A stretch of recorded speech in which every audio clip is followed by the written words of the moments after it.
জনসাধারণের ম্যান্ডেট ছাড়াই বছরের পর বছর ধরে একটা অনির্বাচিত সরকার ক্ষমতা আঁকড়ে রয়েছে, যে সরকার নিজেই আইন কানুন ও সংবিধান লঙ্ঘন করে দামি নির্বাচনের মাধ্যমে দামি সংসদ বানিয়েছে।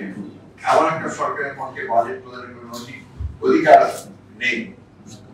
জনগণের সকল ক্ষমতার উৎস, অথচ সেই জনগণই ভোট দিতে পারেনি। এ সরকার জনপ্রতিনিধিহীন একটি অবৈধ সরকার। 2024-25 অর্থ বছরের জন্য এ সরকারের প্রস্তাবিত বাজেট দেশের সাধারণ দরিদ্র মানুষদের শোষণের লক্ষ্যে একটি সাজানো হাতিয়ার মাত্র। বর্তমান জোটের সরকারের এই বাজেট কেবলমাত্র দেশের গুটি কয়েক অলিগার্কদের জন্য, যারা শুধু চুরি করছে না, তারা ব্যবসা করছে, তারাই পলিসি প্রণয়ন করছে, আবার তারাই পুরো দেশ চালাচ্ছে। দেশ আজ দেউলিয়াতে দ্বার প্রান্তে পৌঁছে হয়েছে। এই বাজেট কখনোর এক মানুষ, এই বাজেট কোকড়া অর্থনীতির উপর দাঁড়িয়ে আছে। বাজেট প্রণয়নের জন্য যে সম্পদ প্রয়োজন সেটাই এই অলিগার্করা করে নিয়েছে।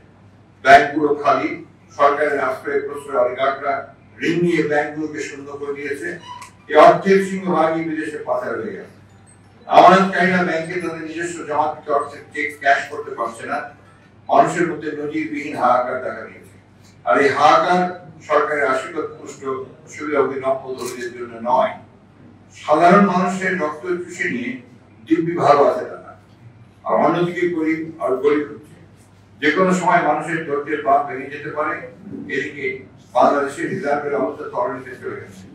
3 মাসের আমদানি ব্যয় মেটানোর মতো ডলার রিজার্ভ নেই। ডলারের অভাবে ব্যবসায় বাণিজ্য অসমাবস্থা চলছে। দেনা বাড়তে বাড়তে এমন হয়েছে সেই দেনা শোধ করতেই বাজেটের বড় একটা অংশ চলে যাচ্ছে। তারা বিদ্যুৎ চুরি করবে আর সাধারণ মানুষকে বিদ্যুতের অসহনীয় বিল পরিশোধ করতে হবে। পানি ও গ্যাসের বেলায় একই অবস্থা। তথাকথিত এই বাজেট বাস্তবায়নে যে অর্থ লাগবে সেটা সন্তুলনের প্রস্তাব করা হয়েছে জনগণের উপর করের বোঝা চাপিয়ে। এই বাজেট কর নির্ভর, এই বাজেট ঋণ নির্ভর, এই বাজেট লুটের আবদ্ধ। অসহনীয় মূল্যস্ফীতি চাপে সাধারণ জনগণের দায়ী অবস্থা। এর উপর বাজেটে করের বোঝা। জবাবদিহিহীন এই সরকারের কাছ থেকে জনকল্যাণমূলক বাজেট আশা করাটাই বোঝাবে। এই বাজেট দেশি বিদেশি ঋণ সাধারণ জনগণের উপর চাপিয়ে দেওয়া পরে নির্ধারণ আর কিছুই নয়।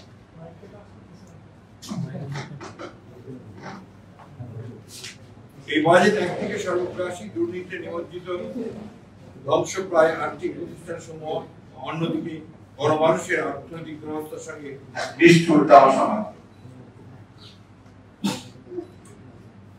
জনগণের সাথে এক করুণ ও হৃদয় বিদারক প্রতারণা। প্রিয় সাংবাদিকবৃন্দ, বর্তমানে বাংলাদেশ লুটেরাদের খবর। প্রস্তাবিত বাজেট নিজেদের চুরি পালন করার ধান্দাবাজির বাজেট। এই বাজেটের দেশে অর্থনৈতিকভাবে লুটপাটের পরিকল্পনা করা হয়েছে। আয়ের চেয়ে ব্যয় ধরা হয়েছে অনেক বেশি, অথচ পুরো বোঝাটা চাপিয়ে দেওয়া হয়েছে সাধারণ মানুষের উপর। ঋণ ও ঘাটতিভিত্তিক বড় বাজেট অতীতে বাস্তবায়ন সম্ভব হয় না, আগামীতেও হবে না। একটি অনির্বাচিত সরকারের উপর করদাতারা আস্থা রাখে না। এবছর আগের 12 বিলিয়ন ডলারের আভ্যন্তরীণ আন্তর্জাতিক ঋণের সুদ পরিশোধ করতে হবে। এই বাজেট আসলে শূন্যের উপর দাঁড়িয়ে আছে। 7,97,000 কোটির মধ্যে 2,56,000 কোটি ঘাটতি, অর্থাৎ বাজেটের এক তৃতীয়াংশই ঘাটতি, যা মেটানোর প্রস্তাব করা হয়েছে আভ্যন্তরীণ 3 লক্ষ কোটি ও বৈদেশিক 1 লক্ষ কোটি ঋণ নিয়ে। ঋণ দিয়ে ঋণ পরিশোধের ফন্দি, অথচ অর্থাৎ বইয়ের থেকে কই বাজার।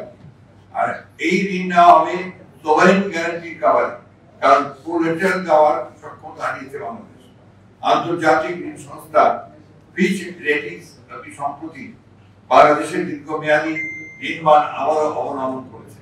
বিগ থ্রি নামে পরিচিত ঋণমান সংস্থাগুলোর মধ্যে ফিচ অন্যতম। এর আগে মুডিজ ও এএস&পিও বাংলাদেশের ঋণ মান কমিয়ে দিয়েছে। প্রশ্ন হলো, এই ইউরিয়া সরকারের উপরে কার আস্থা হবে ঋণ দিকে? ফলে যা আবার তাই হবে। এমনিতেই পায়ের নিচে মাটি নেই। সরকার কঠিন শর্তে বিদেশি হার্ড লোনের দিকে আরো ঝুঁকে পড়বে, আটকে পড়বে আরো গভীর ঋণ ফলে। এর অবস্থায় বছর শেষে অর্থনীতি মুক্ত করে পড়তে বাধ্য। মাসুল তো সরকার বা সরকারের সুবিধাভোগীদের দিতে হবে না, বোঝাটা বাড়বে, পড়বে দেশের সাধারণ মানুষের উপর। অসহায় নিরীহ দরিদ্র মানুষ মাথা খেতে পারে। উপস্থিত সাংবাদিকবৃন্দ, এই বাজেট কর্মসংস্থান তৈরির কোনো দিক নির্দেশনা নেই।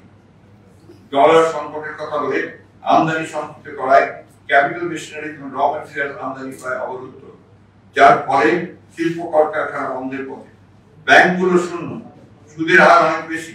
সরকার নিজেই ব্যাংক থেকে বিপুল পরিমাণ অর্থ ঋণ নেওয়ার বেসরকারি সরকার সেক্টরে ঋণ প্রাপ্তির সুযোগ কমে গেছে, যার ফলে বেসরকারি বিনিয়োগ স্থবির হয়ে পড়েছে। ডাইরেক্ট ইনভেস্টমেন্ট ফরেন ইনভেস্টমেন্ট শূন্যের কোঠায়। 3 বছরের বেশি শিল্প, বিশেষ করে গার্মেন্টস শিল্প বন্ধ হয়ে গেছে ও যাচ্ছে। নতুন কর্মসংস্থান তো হচ্ছেই না, হাজার হাজার শ্রমিক গ্রামে চলে গেছে এবং যাচ্ছে, কিন্তু গার্মেন্টস কর্মসংস্থান নেই। আমাদের ত্রায়ী অবস্থার সৃষ্টি হয়েছে। এই বাজেটে নতুন কর্মসংস্থানের সুযোগ সৃষ্টির কোনো আশা নেই। বাজেটে চাকরি হারানোর দুর্দশাগ্রস্ত শ্রমিকদের জন্য কোনো পুনর্বাসন রোডম্যাপ নেই। বাজেট বক্তৃতায় সামষ্টিক অর্থনীতির সুযোগগুলো উন্নয়নের ব্যবস্থা নেওয়া হবে বলেও তার বাস্তবিক কোনো পথ নির্দেশনা নেই।